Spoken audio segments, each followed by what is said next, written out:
অভিযোগ আসছে যে প্রমোটাররা একটা ফায়দা লুটছেন। আপনি এর আগেও বলেছেন গড়িয়া ভদ্রমহিলা পুরসভাকে শহর মানলো, আজকেও বলছেন হাঁ করে বসে আছে।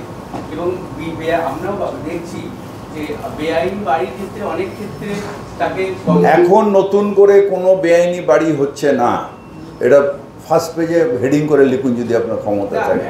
আগে আমি যেটা বলছি শুনুন, এটা আমার প্রেস কনফারেন্স, তো আপনার নয়। বেআইনি বাড়ি কিছু হচ্ছে না। আমি যা করে দিয়েছি নিয়ম অনুযায়ী, যেভাবে রেগুলারলি এসিরা ঘুরছে, যেভাবে আমাদের লগবুক সিস্টেম হয়ে, তাতে কোনো বেআইনি বাড়ি হচ্ছে না। যেগুলো আগের বাড়ি হয়ে রয়েছে, কেস চলছে, সেগুলোকে বিভিন্ন আইনের মাধ্যম দিয়ে ওঠানোর চেষ্টা করছে। এখন যে ইঞ্জিনিয়ারিং পড়েছে তার পক্ষে আইনটা পুরো জানা সম্ভব না।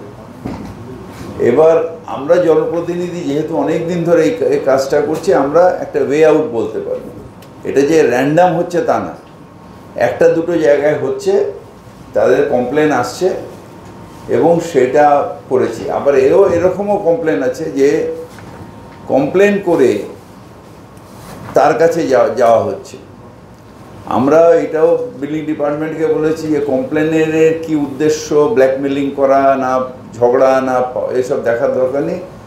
আইনত হলে আইনত, বেআইনি হলে বেআইনি। যেন একটা পুরনো বাড়ি ভেঙে গেছে, আমরা ইন্সপেকশন মানে ভেঙে গেছে মানে ফাটল ধরে, সেটা পুরনো বাড়ি বলে। পাশে একটা বাড়ি হচ্ছিল, তার নিশ্চয়ই অসুবিধা হবে, হয়তো সাউথ বন্ধ হয়ে যাচ্ছে, সেখানে দেখা গেছে যে না কোনো বেআইনি নেই,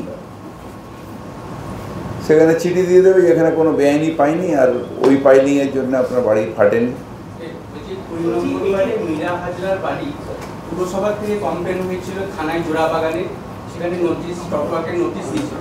ওখানে অভিযোগ পাশের বাড়ির একজন কমপ্লেনার, সে হাইকোর্টে যাচ্ছে, তার বাড়ি দখল করে, এবং এখন অভিযোগ যে ঘুরপথে তাকে স্যাংশন দেওয়া হচ্ছে মীরা হাজরার বাড়ি। কোনো ঘুরপথে স্যাংশন হয় না, এখন স্যাংশন হয় ইয়েতে, কি বলে, ইউডিপিতে স্যাংশন হয়। কোনো ঘুরপথে স্যাংশন হচ্ছে না। কারোর সম্বন্ধে আপনি বললে এটা ঠিক না যে ঘুরপথে কোনো স্যাংশন হয় না। স্যাংশন হয় ওয়েবসাইটে থাকে, যে কোনো লোক সেটা দেখতে পারে। কোন বাড়িটা পার্টিকুলার আমি বলতে পারবো না, কিন্তু ঘুরপথে কোনো কর্পোরেশনে কোনো স্যাংশন হয় না।